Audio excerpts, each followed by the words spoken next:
Chapter 10 Freedom of the Press. Judy Morgan was a reporter for the Westfield Gazette, the local newspaper.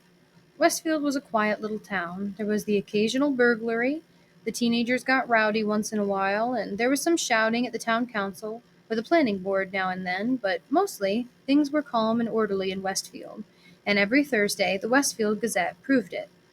Ted Bell sold advertisements for the paper, and he had a daughter in 4th grade at Lincoln Elementary. He told Judy that a bunch of 5th graders were making trouble and were not obeying teachers anymore, and there was something about a secret code word they were all using.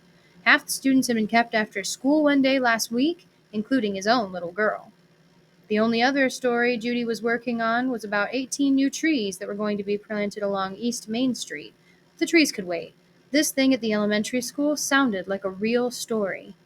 So Judy Morgan showed up at Lincoln Elementary School at 3 o'clock the day after Mrs. Chatham had been to visit Nick's parents.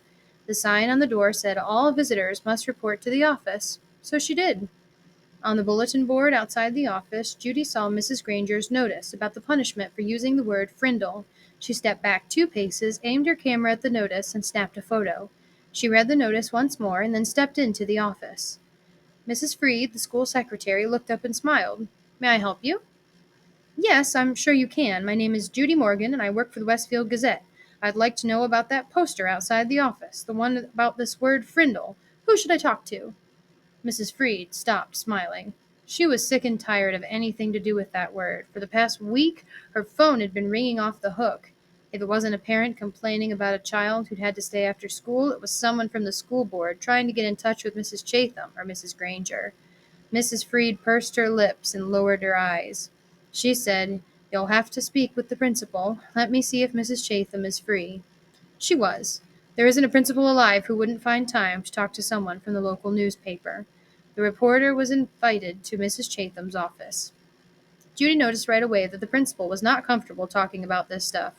When asked about the poster outside the office door, Mrs. Chatham laughed and said, "Oh, that? It's nothing, really. Some kids have been playing a prank. It was time to put a stop to it." The principal's laugh sounded phony to Judy Morgan.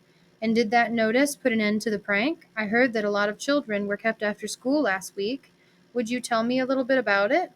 Parents would like to know what's going on." Mrs. Chatham looked like a kid who'd been sent to the principal's office. She squirmed a little in her chair and tried to smile. She said, "Well, we do still have a little problem, but it's under control. Mrs. Granger may have overreacted a bit. I don't think the children have really been trying to be disrespectful. They're just having some fun, and it's more like a difference of opinion." And then Mrs. Chatham went on to tell the reporter what she knew about the word Frindle, how it had become popular among the students. Judy Morgan took careful notes. And when the principal had finished, Judy said, "Would you mind if I asked Mrs. Granger a few questions?" Mrs. Chatham said, "No, not at all." But Judy could tell that the principal wished that she would just go away. What could she say, though? Mrs. Chatham couldn't very well keep a reporter away from Mrs. Granger because, after all, America is a free country with a free press. If Judy really wanted to, she would talk to Mrs. Granger sooner or later. It was sooner. In 3 minutes, Judy Morgan was standing in the doorway of room 12, looking at Mrs. Granger.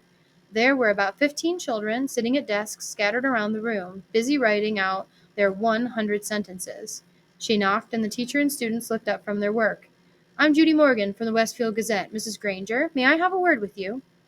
Mrs. Granger stood and came out into the hallway and closed the door. Judy could see past her and saw that every kid in the room was straining to listen. Judy noticed Mrs. Granger's eyes right away. Gray, maybe flecked with a little gold, and very sharp, but not hard or mean, just bright and strong. The reporter didn't waste words. "So, I hear that you plan to stop students from using the new word. How goes the battle?"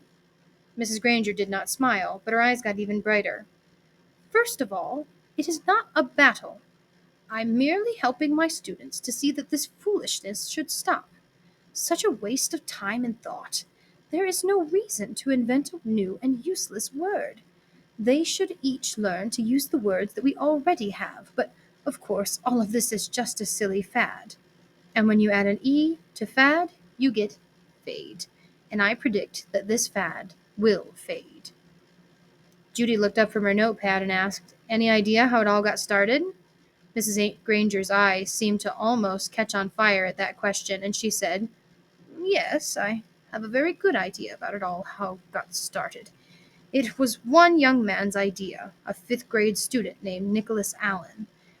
Now, you'll have to excuse me, Miss Morgan, for I have papers that I must grade." And with a brief, firm handshake, Mrs. Granger ended the interview. The reporter didn't leave right away. She walked back through the hallway and sat on a bench outside the office so that she could look over her notes and make sure they made sense. It took her about 5 minutes. Then Judy stood up, put her notebook into her large black purse, waved goodbye to a frowning Mrs. Freed, and headed out the door. As she walked to the parking lot, 5 or 6 kids who had just finished writing their sentences for Mrs. Granger came out another door. Judy walked beside them, listening to them laugh and joke. Then she asked them, "Why do you kids keep saying Frindle? Don't you hate staying after school?"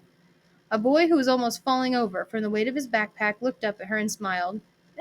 It's not so bad. There's always a bunch of my friends there. I've written that sentence 600 times now."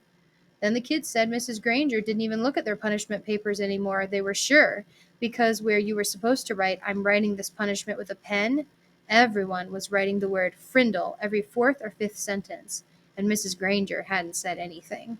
One girl bragged that she'd written the word Frindle 45 times on her sheet today. She grinned and said, "That's a new record." "And this boy named Nick," Judy asked, "has he had to stay after school too?" The kids giggled, and the tall boy with reddish hair and brown glasses said, "Mrs. Granger has kept Nick after school so much that everyone thinks she wants to adopt him." The reporter smiled and said, "Do you think I could find Nick and talk to him this afternoon?"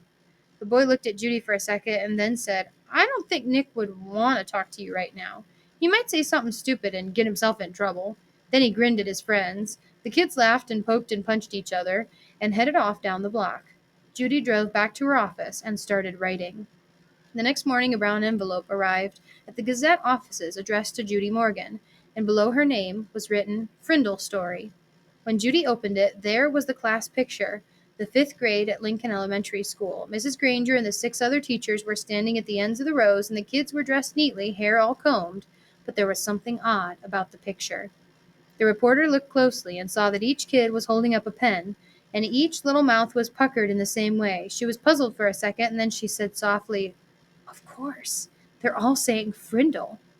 Written on the back of the picture in neat cursive was, "Third row, 5th from left."